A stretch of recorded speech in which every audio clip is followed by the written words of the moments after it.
What if the greatest threat to your peace isn't your job, your finances, your relationships, or even the chaos of the world? What if it's a habit you've practiced every single day without realizing it? Most people believe they lose their composure because life is unpredictable. They blame difficult people, bad luck, or circumstances beyond their control. But nearly 2,000 years ago, the Stoics argued something radically different. They believed that what truly shakes a person isn't what happens to them. It's the unconscious habit of giving every event permission to control their mind. Imagine waking up each morning knowing that criticism wouldn't disturb you. Failure wouldn't define you. Success wouldn't intoxicate you. Uncertainty wouldn't frighten you.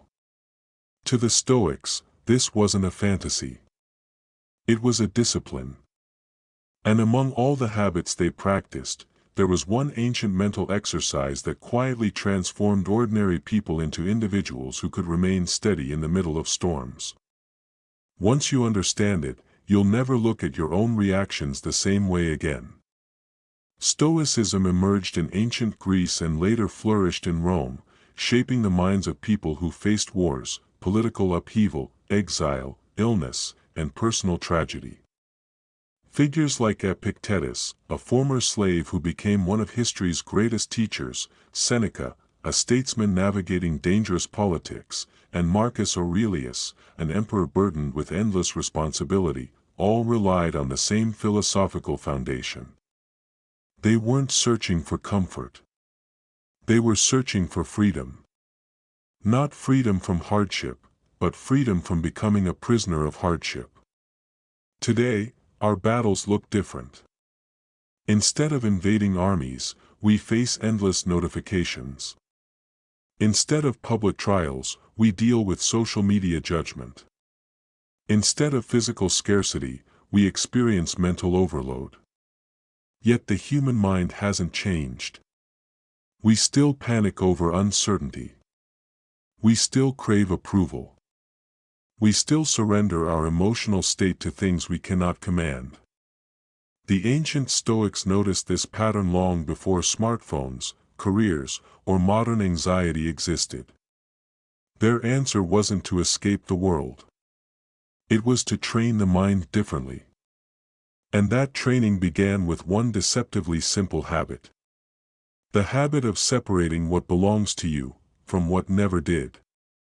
The habit of drawing the line. Epictetus began his famous teachings with one observation that changed countless lives. Some things are within our control. Others are not. At first glance, it sounds almost too obvious. Of course, there are things we control and things we don't. But the Stoics weren't making a casual observation. They were describing the boundary between peace and suffering. Your opinions. Your choices. Your effort. Your character. These belong to you. Other people's opinions. The economy. Your reputation. The weather. Your past. These never belong to you. Yet most people reverse these categories every day. They obsess over what others think while neglecting their own decisions. They fear outcomes while ignoring the quality of their effort. They chase certainty where none exists. Imagine preparing for an important interview. Most people spend hours worrying whether they'll be chosen. A Stoic spends that energy preparing as well as possible. One focuses on the result. The other focuses on the action. The first becomes anxious. The second becomes stronger regardless of what happens. This habit isn't about lowering expectations. It's about relocating your attention to the only place where your power actually exists. And once you stop wasting energy fighting reality, something remarkable begins to happen.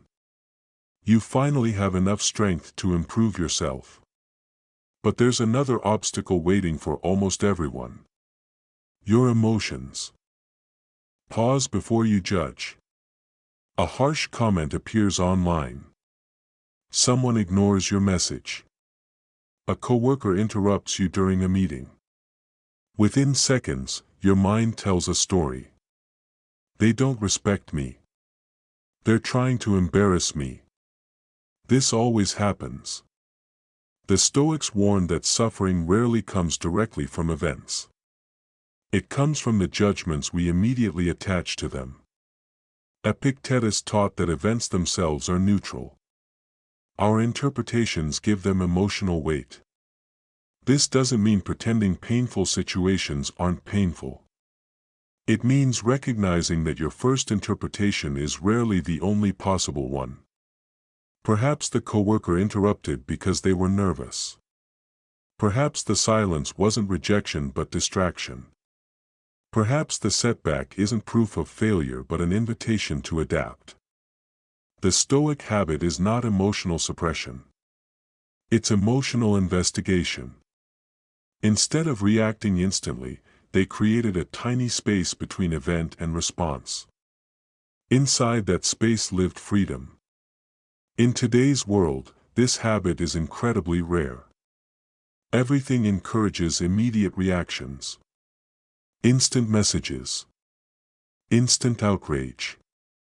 Instant conclusions. But the strongest people aren't the fastest to react. They're the slowest to surrender their judgment. And once you master this pause, you'll discover another surprising truth. Not every discomfort deserves to be eliminated. Stop negotiating with discomfort. Modern culture often teaches us that discomfort is a sign something is wrong. The Stoics believed the opposite. Discomfort is often evidence that you're growing. Marcus Aurelius spent years leading Rome through war, plague, and political betrayal. He didn't expect life to become easier. He expected himself to become more capable. Every inconvenience became training. Waiting in line. Receiving criticism. Facing uncertainty. Losing comfort. Instead of asking, "Why is this happening to me?" the Stoic asks, "What is this teaching me?" Think about physical exercise. No one expects stronger muscles without resistance. Yet mentally, many people expect confidence without fear. Patience without frustration. Discipline without temptation. The Stoics saw this contradiction. Character develops exactly where comfort ends. This changes your relationship with everyday challenges. Traffic becomes patience practice. Difficult conversations become courage practice. Failure becomes resilience practice. Life stops feeling like a series of interruptions. It becomes your training ground. But even this isn't enough if you're constantly seeking validation from everyone around you. Become independent from praise. Few habits make people more emotionally unstable than depending on external approval. Compliments feel intoxicating.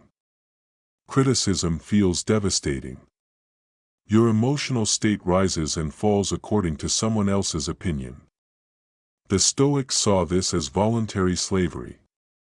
Seneca repeatedly warned against building your identity on the crowd's approval. Why? Because public opinion changes faster than the weather. Today you're admired. Tomorrow you're forgotten. The same people applauding you today may criticize you next week. If your peace depends on their approval, your peace was never truly yours. This doesn't mean becoming cold or antisocial. It means shifting your source of self-worth. Instead of asking, "Do people admire me?" the Stoic asks, "Did I act according to my principles?" Notice how liberating this becomes. You no longer need universal agreement.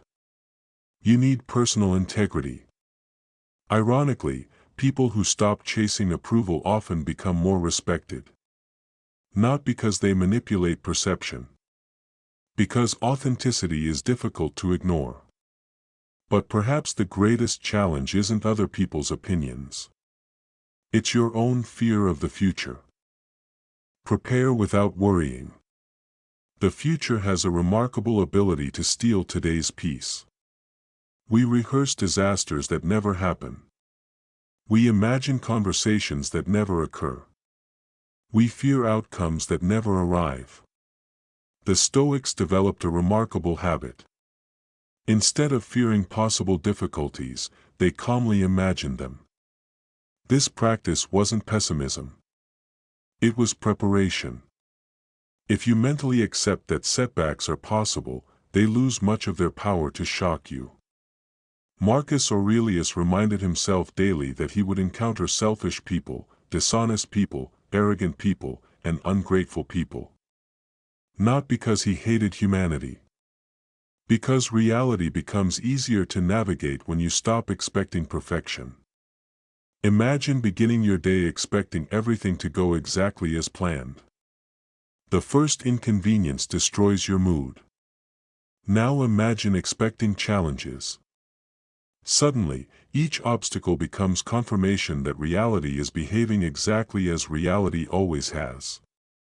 Preparation replaces panic. Acceptance replaces frustration.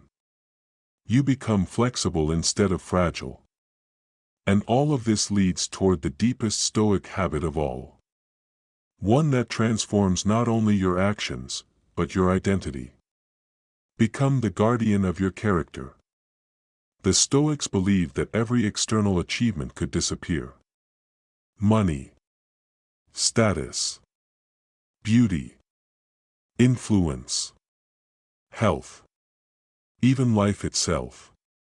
Only one possession could never truly be taken away without your permission. Your character. This is why Marcus Aurelius constantly reminded himself that his greatest responsibility wasn't managing the empire. It was managing himself. A person with excellent character remains honorable in defeat. Generous during success. Calm under pressure. Honest when lying would be easier. Kind when bitterness feels justified. This isn't weakness. It's extraordinary strength. Because anyone can behave well when circumstances are pleasant. The true test comes when life stops cooperating. Every day quietly asks the same question. Who are you becoming? Not what are you earning? Not what are you collecting? Not what are people saying about you? Who are you becoming through every decision you make? The Stoics understood that destiny is built from repeated choices long before it appears as visible success. And this realization changes everything. Here is the ancient Stoic habit that makes a person truly unshakable. They stop trying to control life. They begin mastering themselves. That single shift changes the meaning of every challenge. An insult becomes a chance to practice restraint. Failure becomes a chance to practice perseverance. Success becomes a chance to practice humility. Uncertainty becomes a chance to practice courage. Nothing is wasted. Nothing is meaningless. Everything becomes material for strengthening character. This is why Stoicism has survived for centuries. Not because it promises an easy life. Because it prepares people for the life they actually have.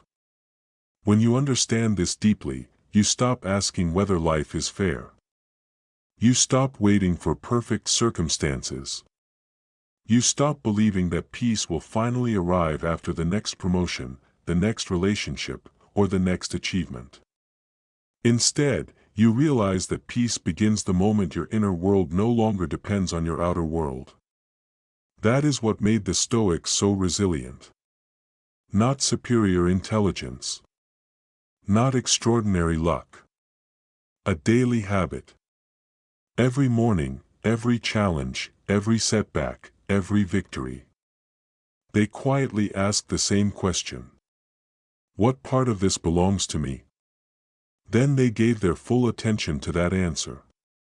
Everything else was released. The world will always remain unpredictable. People will disappoint you. Plans will fail. Unexpected opportunities will appear just as unexpected losses will. None of this can be eliminated.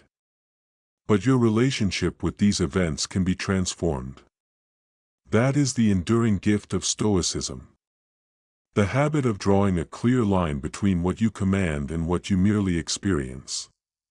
When you focus on your choices instead of circumstances, your effort instead of outcomes, your character instead of your reputation, something extraordinary happens. You become increasingly difficult to intimidate. Increasingly difficult to manipulate. Increasingly difficult to break. Not because life becomes easier, but because your foundation becomes stronger than the storms around you. The Stoics never promised a world without suffering. They offered something far more valuable. A mind that remains steady no matter what the world decides to do. If you can practice this habit consistently, you'll discover that true strength isn't found in controlling life. It's found in no longer needing to. If this message gave you a new perspective, leave a comment sharing which Stoic principle challenged your thinking the most.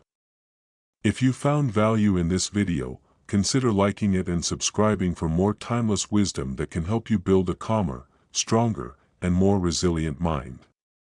Until next time, remember, your greatest victory is never over the world, it is always over yourself.